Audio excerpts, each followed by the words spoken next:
또 전 그림인 아리랑만생전 시리즈의 그림 좌측 상단에 있는 나비 모양의 몽환적인 캐릭터를 크게 확대해서 그리려는 것이다. 그 캐릭터가 자꾸 눈에 들어왔던 것이다. 부모님의 홀령이라는 이미지 때문일까? 따뜻하게 몽환적인 분위기로 그리고 싶은 생각이 자꾸 들면서 그쪽으로 마음이 굳어갔던 것이다. 붓이 빠르게 움직인다. 이장대의 그 허무감을 지우고 싶은 때문일까? 어머니를 화려함으로 채우고 싶은 때문일까? 그림만으로 삶이 스며든다. 삶의 곡절이 자연스럽게 스며든다. 지난 7월 7일 산소에서 이장해 온 어머니 뼈골이 곡성 청계 화장터에서 화장되는 동안 이모는 이야기를 멈추지 않았었다. 이모에게는 세상에서 유일한 언니가 화장되고 있는 것이다. 이모는 애써 자신의 언니를 부활시키려는 건가? 군인이었던 아버지가 어머니와 결혼하려고 군대에도 복귀하지 않고 탈영자로 몰렸다는 이야기에서부터 우리 가족에게는 유명한 비로도 온 이야기, 동양아치와 의행제를 맺은 이야기, 잠을 청하는 트럭 운전수들에게 안방을 내주고 부부는 그들의 차에서 대신 잤다는 이야기 등이었다. 절차를 마친 뒤 오전 9시 40분 정도가 되었을 때 화장터 담당자가 다 되었다고 모셔가라고 했다. 우리 앞에는 보자기에 쌓인 작은 목각 상자가 눈에 들어왔다. 결국 뼈가루로 이 안에 담기셨구나. 가볍고 앉기도 편했다.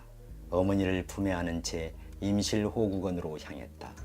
절차를 거쳐서 어머니 납골단지는 미려와 계신 아버지 납골단지 안에 옆에 나란히 놓였다. 서로 모르던 남녀가 만나 결혼을 하고 자식들을 낳고 살 부비며 살다가 어머니 먼저 돌아가시더니 결국 저렇게 이제는 호국원 납골 진열대에서 뼈가루로 서로 만나 나란히 계시는구나. 한여름날 이런저런 괴담을 이야기하지만 인생만큼 괴기스러운 게 또 있겠는가.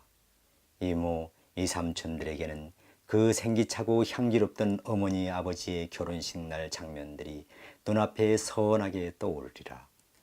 어린 시절부터 삶의 곡절 속에 웃고 끌어안던 기억들, 느낌들이 생생하리라. 그 온 전지를 쏟아내던 자신들의 누님, 어머니가 이제는 유골단지에 담겨 형부와 나란히 모셔져 있는 것이다. 참 생각해보면 이렇게 기막히고 참혹한 인연의 줄기가 어디 있겠는가. 인생살이에서 거의 누구에게나 일어난다는 사실이 인생은 결국 누구에게나 고라는 부처님의 말씀을 실감케 한다. 그런 한 인간 삶의 변화를 가슴에 담아내기에는 너무도 벅차.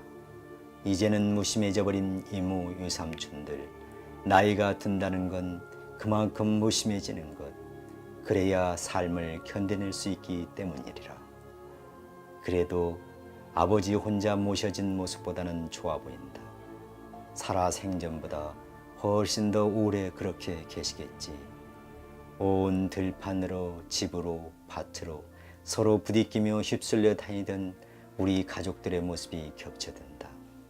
비 오는 날 밭두렁에 고구마 손을 놓으면 아버지는 그것을 흙에 묻던 그 땀 흘리던 아버지 어머니 얼굴이 떠오른다.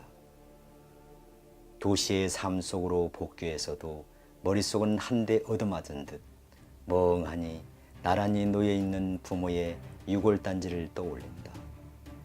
그렇게 온 세상에 웃음과 기운을 부려놓던 생명이 이제는 저렇게 놓여있구나. 인생무상이라는 단어가 뼛속까지 스며들어 마음속에 도저히 녹아내리지 않을 것 같던 욕망, 성취욕을 스르르 무너뜨린다. 이 그림들을 온 정성을 들여서 그려가지고 어쩌자는 거지. 내 삶의 마지막 욕망이라고도 할 수 있는 그림에 대한 열정마저 시들어 삼켜버리려 한다. 삶이 허망한 것인데 창작인들 부질없는 노름이 아니랴. 늘 실감하면서도 붓을 다시 든다는 것, 결국 허무감과의 싸움이 아니겠는가. 혹은 허무감의 시간들을 견뎌내려 붓을 들고 혹은 허무의 저편으로 탑을 쌓으리라 붓을 들고 허무한 다른 삶들에게 이야기도 해보고 이야기를 듣고 파서 붓을 들고 삶이 그렇듯 장작이란 본질적으로 허무와의 싸움이다. 인간의 문명이란 것도 결국은 자연의 법칙을 거슬러 오르는 물길을 거슬러 오르려는 물고기의 욕망, 지구상의 벤처기업 같은 존재 아닌가. 허무의 운명을 거슬러 불가능을 가능으로 뒤바꾸려는 끈질긴 도전. 내게 불가능한 것은 뭐지? 내가 지금 도전해 볼 만한 그림이 뭐지? 결론이 뻔하지 않은, 나도 결과를 알 수 없는 그림이 뭐지? 늘 머릿속에 머무는 이런 질문도 운명을 거슬러 뭔가를 해보려는 본능이리라. 그런저런 궁리를 하다가 다시 소 이야기를 떠올린다. 새로운 강렬한 도전이 되리라. 그러나 이장을 하고 난 뒤에는 그런 어둡고 살벌한 풍경을 그리고 싶은 생각도 사그라들면서 내 자신 머뭇거리고 있음을 발견하게 된다. 어미 품에 안긴 어린 아이를 들여다보는 부모를 향해서 웃음 짓는 아이의 모습이 떠올랐다. 그 아이가 무언가를 껴안고 있는데 그것은 지금 자기를 들여다보고 미소 짓는 엄마 아빠의 유골단지다. 이것이 실존이리라. 그러나 그 때문일까 막상 그려야겠다는 생각이 들자 역시 그리기에는 부담이 되었다. 결국 몽환의 나비 캐릭터를 그리게 된 것이다. 이렇듯 큰 캔버스라고 할 수 있는 200호를 그리다 보면 장시간 그리기 때문에 그리는 동안에 삶의 우여곡절이 펼쳐지고 그것이 그림 속으로 녹아든다. 오로라 핑크, 강렬한 붉은 빛으로 나비 캐릭터를 그려야겠다. 디지털 파인아트로 그린 원본의 보라색 짙은 톤에서 벗어나 환한 보라 분위기로 환희를 그리고 싶다. 삶이 생명이 끝에 가서는 결국은 다 비워지고 다 버려지고 놓아야 하는 것이라면 삶이란 결과보다는 오히려 그 과정이 소중한 것이 아닌가. 한편으로 생각해보면 과정 역시도 부질없이 잊혀지는 것이지만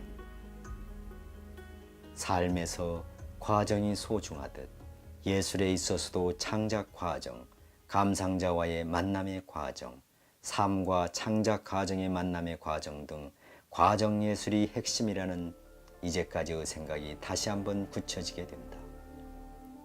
주제와 소재와 감상자가 있는 그 현장에서 창작한다. 도시 속에서 살지만 수렵시대의 생활 방식으로 수렵인으로서 새 그림을 그릴 때마다 매번 삶의 현장을 바꿔가면서 그리는 것이다. 이런 결심이 일관되게 지켜지도록 무너지지 않도록 지속적으로 마음을 다잡아야겠다.